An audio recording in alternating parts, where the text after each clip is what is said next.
আজকের নাটক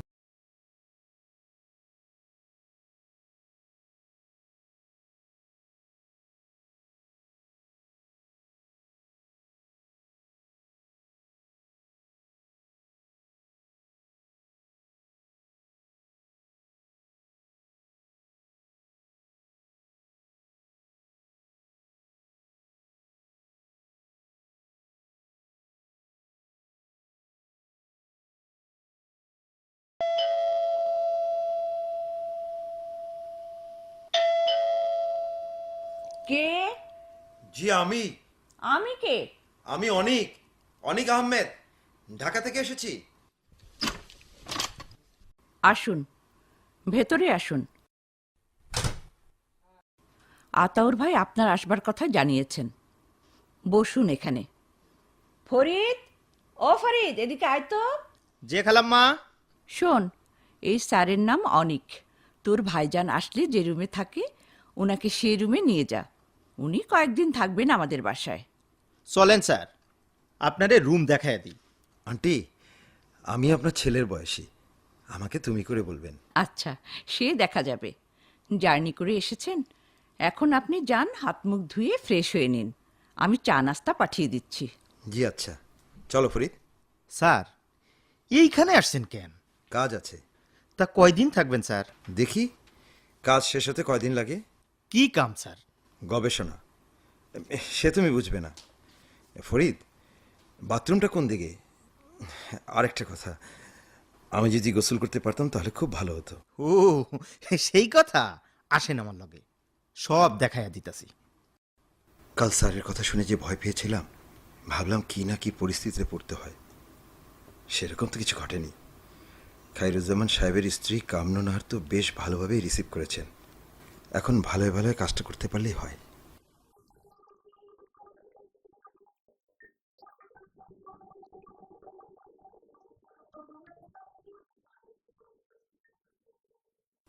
মা, মা গো, ও মা, কি হলো, এত চেঁচাচ্ছিস কেন?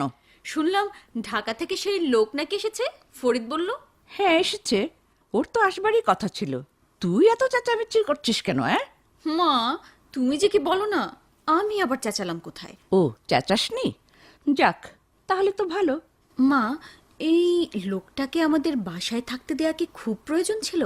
তোর আতাউর চাচা বললেন তোর বাবাকে নিয়ে গবেষণা করবে, তাই ভাবলাম তোর ভাইজানের রুমটা তো খালিই পড়ে আছে, শুধু শুধু ছেলেটা বাইরে থাকবে কেন? কাজটা করার জন্য তো ওকে আমাদের বাসাতেই আসতে হবে। তাছাড়া কদিনই বা থাকবে, কাজ শেষ হলেই তো চলে যাবে।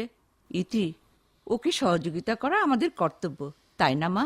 জানি না মা, তুমি যে কি ঝামেলা কাঁধে নিলে।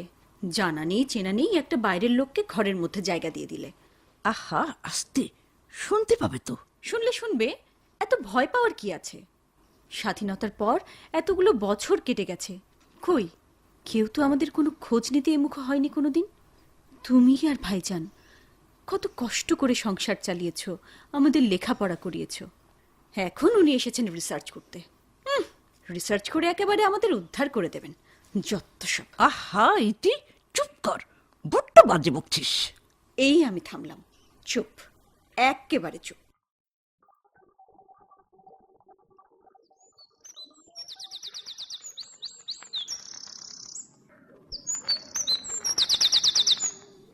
সুপ্রভাত, আমি অনিক। যদি ভুল না করে থাকি তবে আপনি নিশ্চয়ই খায়রুজ্জামান সাহেবের মেয়ে ইতি। কি গায়ে পড়া ছেলে রে বাবা। হ্যাঁ, কিন্তু আপনি এত সকালে এখানে কি করছেন? কেন, আপনি যা করছেন আমিও তাই করছি। মানে? মানে খুব সহজ। এই দারুণ বসন্ত দিনে আপনি ভোরের মৃদুবন্ধ হাওয়া খাচ্ছেন, আমিও তাই। কি বেহায়া! জেনে শুনে আপনি এমন অন্যায় কাজ করছেন? অন্যায়? কি অন্যায় করেছি?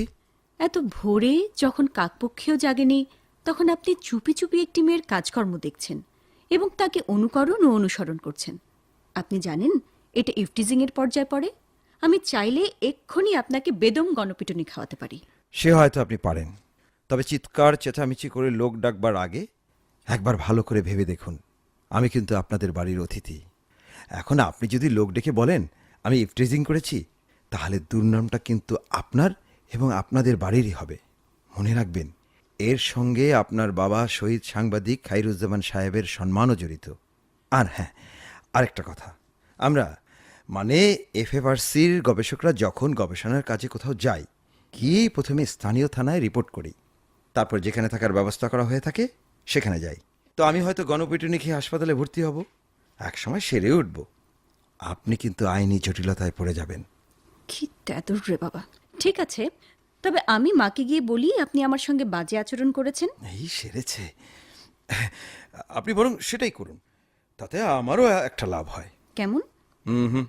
সেটা বলা যাবে না, গিয়ে বলেই দেখুন না কি হয়। না না, আপনার কি লাভ হবে সেটা না জানা পর্যন্ত বলবো না। জানলে বলবেন তো? অবশ্যই। আপনি একটা জম্পেশ বকা খাবেন, আর সেটাই আমার লাভ। না, কখনো না। উল্টো আপনি বাড়ি ছাড়া হবেন। আচ্ছা, আপনি কি করে জানলেন মা আমাকে বকবে? আর আমি বকা খেলেই আপনারই বাকি লাভ।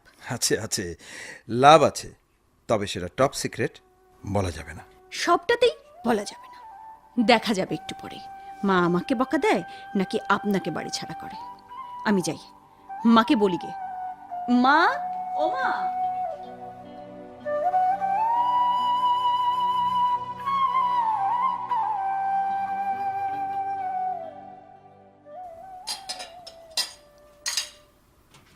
কি ব্যাপার মা? অনিক সাহেব মাছ খেতে পছন্দ করেন না নাকি?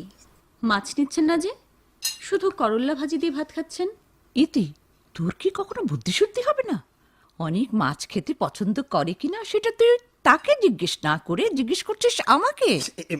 না না, আমি মাছ খেতে খুব পছন্দ করি। এই যে এই যে নিচ্ছি। তুমি বাবা ওর কথায় কিচ্ছু মনে করো না, ও একটু এমনই। আসলে বুঝতেই তো পারছো, ও যখন বেড়ে উঠছিল তখন আমাদের ছিল এক ঘোর দুঃসময়। 3 ছেলে মেয়ে নিয়ে আমি অকুল পাথারে ভাসছি। আর স্বাধীনতার বছর তো ওর বয়স ছিল মাত্র 5 বছর। ওর বাবার কোনো স্মৃতি তো ওর মনে নেই। জানো, বাবাকে যেটুকুন চেনে তা কেবল ওই ছবি দেখে। না না আন্টি, আমি কিছু মনে করিনি। বিহায়া হলে যা হয় আর কি। শুনে খুশি হলাম বাবা। যে কদিন এখানে আছো নিজের বাড়ি মনে করে থাকবে, খাওয়া দাওয়া করবে, যখন যা লাগবে চেয়ে নেবে। একে উলালে বুড়ি, তার উপরে ঢোলের বাড়ি। কি হলো অনেক? কাটা বিঁধেছে নাকি? হ্যাঁ, হলো তো এবার? বক বক করে দিলি তো ছেলেটার গলায় কাটা বিঁধিয়ে। ও মা, আমি আবার বকবক করলাম কখন?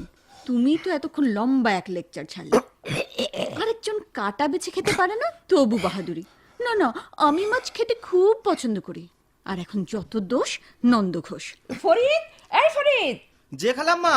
দেখতো দেখতো ছেলেটা কোথায় গেল? ওর গলায় কি, ওর গলায় কাটা আটকে গেছে নাকি? জিজ্ঞেস করে আয়, যা যা। এই শোন, যদি বলে কাটা আটকেছে তাহলে কোথাও থেকে একটা বেড়াল জোগাড় করে এনে দে। বেড়ালের পাটা ধরে যদি মাপ চায় তো কাটা বের হয়েও যেতে পারে। ইতি, ফাজলামোর একটা সীমা আছে। হ্যাঁ ফরিদ, তুই যা তো, তাড়াতাড়ি খোঁজ নিয়ে আয়, যা যা যা। যাই খালাম্মা।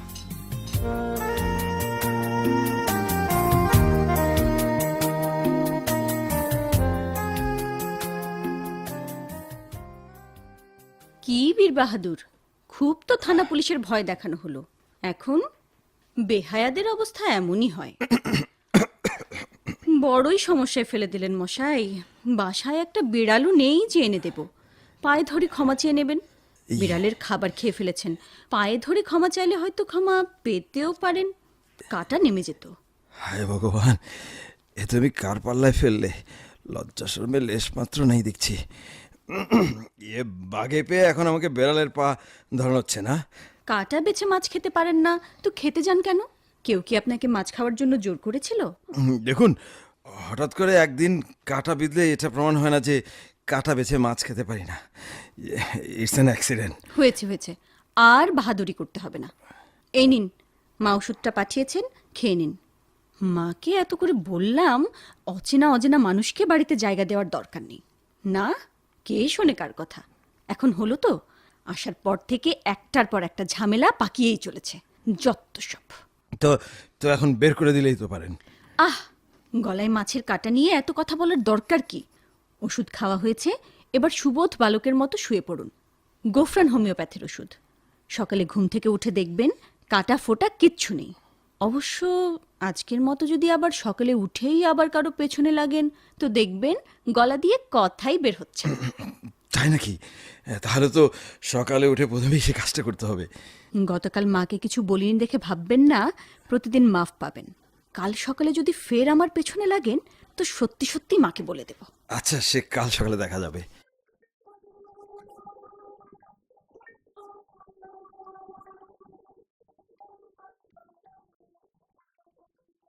আন্টি, আমি এসেছি 2 দিন হয়ে গেল, কিন্তু কাজ তো কিছুই এগুলো না। তুমি ইতির বাবাকে নিয়ে গবেষণা করতে এসেছো। কিভাবে কি করবে সে তুমিই ভালো জানো। আমরা এসবের তো কিছুই বুঝি না। সেটাই স্বাভাবিক। প্রথমত আমাকে আপনার সঙ্গে কথা বলতে হবে, খায়রুজ্জামান সাহেব সম্পর্কে অনেক কিছু জানতে হবে। দ্বিতীয়ত এই এলাকাটা ঘুরে দেখতে হবে। আর তৃতীয়ত ওনার সময়ের কোনো মানুষ, মানে ওনার সমসাময়িক কোনো বন্ধুবান্ধব বা পরিচিতজন থাকলে তাদের সঙ্গে কথা বলতে হবে। তা বলো না, তোমার কি জানা চাই? এখনই বলবো? আপনার কাজের সমস্যা হবে না? তবে কখন বলতে চাও? না, আমার এখন কোনো কথা বলতে সমস্যা নেই। আমি ভাবছিলাম সকালে আপনার কাজের অসুবিধা হয় কিনা। তার চেয়ে বিকেলে বা সন্ধ্যায় যখন আপনার সংসারে কাজকর্ম থাকে না, তখন এবেলা আমি না হয় একটু এলাকাটা ঘুরে দেখে আসি। অবশ্য একজন কাউকে সঙ্গী পেলে জায়গাগুলো চিনতে সুবিধা হতো। তেমন কেউ তো নেই বাবা। ইতি, তুই যাবি একটু ওর সঙ্গে? আমি আমি গিয়ে কি করব? তুই গিয়ে কি করবি মানে? ওকে আমাদের এই আমিরাবাদ শহরটা ঘুরে দেখাবি। তা না হয় দেখালাম, কিন্তু লোকে যখন জিজ্ঞেস করবে উনি কে, তখন কি বলবো? ও মা, তুই জানিস না উনি কে? বলবি উনি একজন গবেষক, ঢাকা থেকে এসেছেন, তোর বাবাকে নিয়ে গবেষণা করছেন। ওনার যদি যেতে অসুবিধা হয় তবে থাক, আমি একাই যাচ্ছি। আপনি কি এক্ষুনি বের হবেন? হ্যাঁ। আপনি আমাকে 15 মিনিট সময় দিন, আমি যাব আপনার সঙ্গে। সে আমার সৌভাগ্য।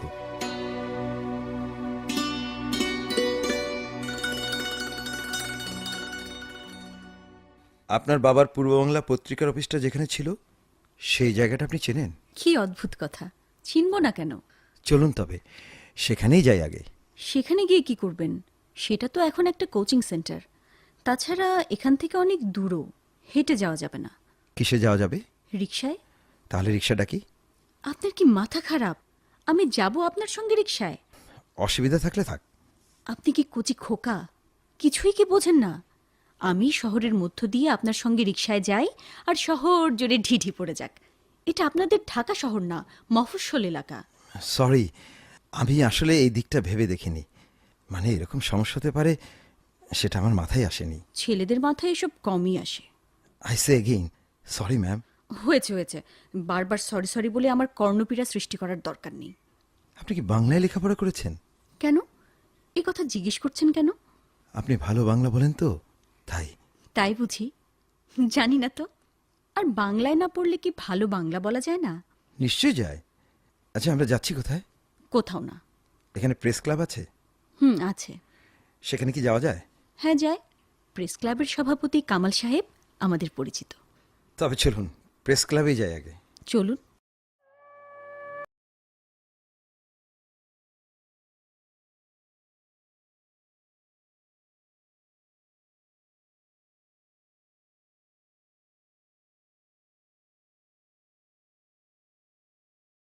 একাত্তর সালের স্মৃতি যা যা আপনার মনে আছে, বিশেষত খায়রুজ্জামান সাহেবের কথা আপনি বলতে থাকুন, আমি রেকর্ড করে নিচ্ছি। মার্চ মাসের প্রথম দিক থেকেই সারা দেশে উত্তেজনা। সে উত্তেজনা আমাদের এই ছোট্ট আমিরাবাদেও এসে ধাক্কা দেয়। বঙ্গবন্ধুর সেই 7ই মার্চের ভাষণ শোনার জন্য উনি 5 তারিখেই ঢাকা চলে যান, ফিরে আসেন 8 তারিখে। 10 তারিখের পূর্ব বাংলা পত্রিকায় পুরো ভাষণ ছাপা হয়। আমিরাবাদ সহ আশপাশের 3-4টি জেলায়ও ব্যাপক সাড়া পড়ে যায় সেই ভাষণ আর পত্রিকা নিয়ে। ঢাকা থেকে ফিরে আসার পর থেকেই উনি খুব উত্তেজনায় ভুগছিলেন। শুধু বলতেন বাংলাদেশের স্বাধিকার এবার দিতেই হবে। যুদ্ধ শুরু হয়ে গেল বলে ঢাকা থেকে ফিরে এসেই বাড়িতে ও অফিসে স্বাধীন বাংলার পতাকা উড়িয়ে দেন। প্রতিদিন আমাদের বাড়িতে পথ পথ করে স্বাধীন বাংলার পতাকা ওড়ে। ২৬ তারিখে তো যুদ্ধ শুরু হয়ে গেল। তখন তো যোগাযোগ ব্যবস্থা এত ভালো ছিল না। যতদূর সম্ভব যুদ্ধের খবর জোগাড় করেন আর পত্রিকায় ছাপেন। মে মাসের ১৭ তারিখ সকাল ১০টা বা ১১টা হবে, রহিম চেয়ারম্যান দল বল নিয়ে বাড়িতে আসে। আমি তো ভয়ে অস্থির। তখন চতুর্দিকে রাজাকারদের অত্যাচার শুরু হয়ে গেছে। রহিম চেয়ারম্যান আমাকে বলল, সাংবাদিকের বউ, আপনি রে কই? সাংবাদিক না হয় ঘাউরা, ঘাড় তেরা, কথা কইলে হনে না। আপনারা তো তার মতন না, ফেলাকডা নামাইয়া ফেলান, সমস্যায় পইরা যাইবেন। সাংবাদিকের নাম লিস্টে আছে, আপনাদের নাম লিস্টে উড়াইতে চাই না। ধমকের স্বরে বলল, আজই নামাইবা ফেলাগ, নইলে মুসিবত হইব। রাতে উনি পত্রিকা অফিস থেকে ফিরে আসার পর ঘটনা সব বললাম। উনি চুপ করে শুনলেন, কিচ্ছু বললেন না। পরদিন সকালে আমার কাছ থেকে চেয়ে পতাকাটা নিয়ে বেরিয়ে গেলেন। সন্ধ্যায় রহিম চেয়ারম্যানের লোকেরা ওনাকে নিয়ে এলো। সেই পতাকাটা গায়ে জড়িয়ে, লাল সবুজ পতাকার সবুজ অংশটা কালো হয়ে গেল রক্তে। পতাকাটা নিয়ে উনি কোথায় গিয়েছিলেন? পরে শুনেছি তিনি ওই পতাকাটা নিয়ে ইউনিয়ন পরিষদ অফিসে উড়িয়ে দিয়েছিলেন। রহিম চেয়ারম্যান তো ইউনিয়ন পরিষদের চেয়ারম্যান ছিল। তারপর? খবর পেয়ে ইতির মামারা এসে আমাদের নিয়ে গেল মুন্সির হাটে আমার বাবার বাড়িতে। ডিসেম্বর মাস পর্যন্ত আমরা সেখানেই ছিলাম। ফিরে এসে শুনি রহিম চেয়ারম্যান এই বাড়িতে রাজাকার ক্যাম্প বানিয়েছিল। ঘরের আসবাবপত্র কোনো কিছুই পাইনি। বাড়িটাও উদ্ধার করতে হয়েছিল আমাদের অনেক কষ্টে। আশ্চর্যের কথা, আমার সোহাগের বয়স তখন মাত্র 11 বছর। ও কোন ফাঁকে সেই পতাকাটা লুকিয়ে কোমরে বেঁধে নিয়েছিল জামার নিচে, আমরা কেউ জানতে পারিনি। যুদ্ধের পুরোটা সময় ও পতাকাটা কি করে যেন লুকিয়ে রেখেছিল। পরে উনি কি করলেন পতাকাটা? এখনো আছে। পতাকাটা আছে? এ তো জাতীয় সম্পদ। আপনাদের কাছে না রেখে পতাকাটা জাদুঘরে দিয়ে দিলে দেশের মানুষ খায়রুজ্জামান সাহেব সম্পর্কে জানতে পারবে, পতাকাটাও দেখতে পারবে। আপনারা বললে আমি সে ব্যবস্থা করে দিতে পারি। অসম্ভব, কখনো না, মরে গেলেও না। ভাইয়া শুনলে কেটে ফেলবে। ভাইয়া বিদেশ যাওয়ার সময় পতাকাটা নিয়ে যেতে চেয়েছিল। আমি অনেক কষ্টে ওকে রাজি করিয়ে আমার কাছে রেখেছি। প্রতিবার ভাইয়া এলে পতাকাটা বের করে দেখে। আমি আমি এ কাজ করতে পারবো না। আপনি উত্তেজিত হবেন না প্লিজ, আমি দিতে বলছি না। আন্টি, আপনি বলুন এরপর কি হলো? কি আর বলবো বাবা, সোহাগকে পতাকার নেশায় পেয়ে বসলো। কিরকম? সংসার তো চলে না বাবা। গয়নাগাটি যা ছিল সব বিক্রি করেছি। বছর ঘুরতে না ঘুরতেই সে টাকা শেষ হয়ে গেল। বিক্রি করার মতো আর কিছুই নেই। ইতির মামারা একটা সেলাই মেশিন কিনে দিয়ে গেল। সেটা দিয়ে পাড়া প্রতিবেশীদের কাপড় সেলাই করেও সংসার চলে না। শেষে একদিন সোহাগকে পাঠালাম আকবর দর্জির কাছে। শহরে ওর টেলারিংয়ের দোকান আছে। ও যদি কিছু কাজ দেয় তো আমি করে দিতে পারি। এই করতে গিয়ে একদিন সোহাগ দেখল দোকানে জাতীয় পতাকা বিক্রি হয়, কিন্তু লোকে খুব একটা কেনে না। এর মধ্যে শীতের সময় এসে গেল। ডিসেম্বর মাস। সোহাগ ওর মামাদের কাছ থেকে টাকা চেয়ে এনে লাল সবুজ কাপড় কিনে আমাকে দিয়ে বলল পতাকা সেলাই করে দিতে। 10টা পতাকা সেলাই করে দিলাম। ও শহরে ঘুরে ঘুরে সরকারি অফিসার ও ব্যবসায়ীদের কাছে বিক্রি করে 200 টাকা পেল। জানো, ওই টাকা খরচ করলো না, আমাকেও দিল না। এরপর প্রতি বছর 26শে মার্চ, 16ই ডিসেম্বর এলেই ওই টাকা দিয়ে সোহাগ কাপড় কিনে নিয়ে আসে। আমি পতাকা সেলাই করে দেই, ও শহরে ঘুরে ঘুরে বিক্রি করে। কতদিন এমন চলল? 7-8 বছর হবে। পরে ওর মামাদের সহায়তায় ও চাকরি নিয়ে বিদেশে চলে গেল। আমাদেরও কষ্টের দিন শেষ হলো। বড় মেয়ে পারভিনকে বিয়ে দিয়েছি। স্বামী সংসার নিয়ে ও সুখেই আছে। সোহাগের জন্য মেয়ে ঠিক করে রেখেছি। এবার ছুটিতে এলে ওকে বিয়ে দিয়ে দেব। তারপর ইতির একটা ব্যবস্থা হলেই আমার ছুটি।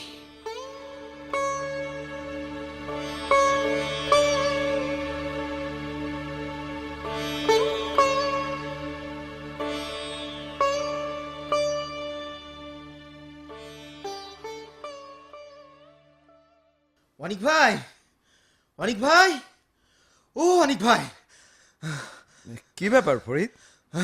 অনিক ভাই, ওই ইতি আপু এই প্যাকেটটা আপনাকে দিতে বললো। কি আছে এতে? জানি না, কইছে কইছে ঢাকায় গিয়া খুলতে। তাই? হ। আচ্ছা ঠিক আছে, তুমি যাও।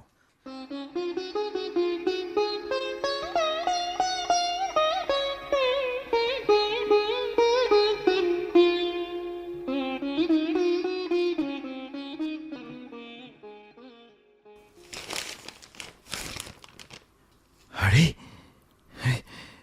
এ তো দেখছি সেই পতাকাটা। একটা চিঠিও আছে দেখছি। এটা তো ইতির লেখা। আপনাকে কি বলে ধন্যবাদ দেব জানি না। যেদিন শুনলাম ঢাকা থেকে একজন আমাদের বাড়িতে আসবেন বাবাকে নিয়ে গবেষণা করতে, সেদিন আমার যে কি আনন্দ হয়েছিল বলে বোঝাতে পারবো না। কিন্তু সে আনন্দটা আমি কারো কাছেই প্রকাশ করিনি, এমনকি মার কাছেও না। কেন করিনি তাও ব্যাখ্যা করতে পারবো না। বাবার কোনো স্মৃতিই মনে পড়ে না আমার। যখন কেউ বলে আমার বাবা এদেশের স্বাধীনতার জন্য প্রাণ দিয়েছেন, তখন গর্বে বুকটা ভরে ওঠে। স্বাধীনতার এত বছর পর আপনি বাবাকে নিয়ে ভাবছেন, মানুষের কাছে বাবার কথা তুলে ধরার ব্যবস্থা করছেন, এর যে আনন্দের আর কি হতে পারে? আপনার গবেষণার জন্য যদি বাবা সম্পর্কে আরো কিছু জানার বাকি থাকে জানাবেন, আমি সব ধরনের সহযোগিতা করব। বাবার পতাকাটা আপনার হাতে তুলে দিলাম, জাদুঘরে পৌঁছে দেবেন। আমাদের কাছে রেখে কি লাভ? ভাইয়াকে বুঝিয়ে বলার দায়িত্ব আমার। আপনি যেদিন আমিরাবাদ এলেন, সেদিন ঠিকানা দেখে বাড়ি খোঁজাখুঁজির সময় আপনাকে আমি দেখেছিলাম। পরে আপনি আমাকে চিনতে পারেননি। বাড়ি খোঁজার টেনশনে ছিলেন, সেজন্যে হবে হয়তো।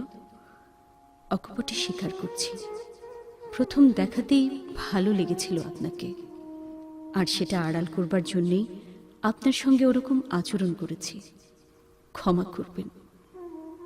আরেকটা কথা, গুফরান হোমিওপ্যাথের কাছ থেকে মাছের কাটা গলানোর ওষুধটা মা নয়, ফরিদকে পাঠিয়ে আমিই আনিয়েছিলাম। ভালো থাকবেন।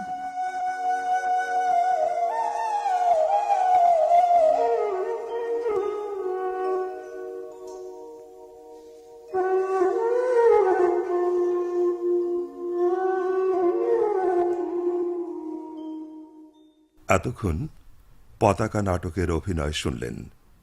গল্প ও বেতার নাট্যরূপ ইকবাল খোরশেদ। বিভিন্ন চরিত্রে অভিনয় করেছেন অনিক, কবির আহমেদ, ফরিদ, মোহাম্মদ রেজাউল করিম, ইতির মা হাসনাত জাহান মনিরা হক এবং ইতি চরিত্রে অভিনয় করেছেন ইসমাত জাহান লিমা। শব্দগ্রহণে মোহাম্মদ তাজুল ইসলাম, সম্পাদনা মোহাম্মদ আশরাফুল ইসলাম। নাটকটি প্রযোজনা করেছেন শফিউর রহমান দুলু।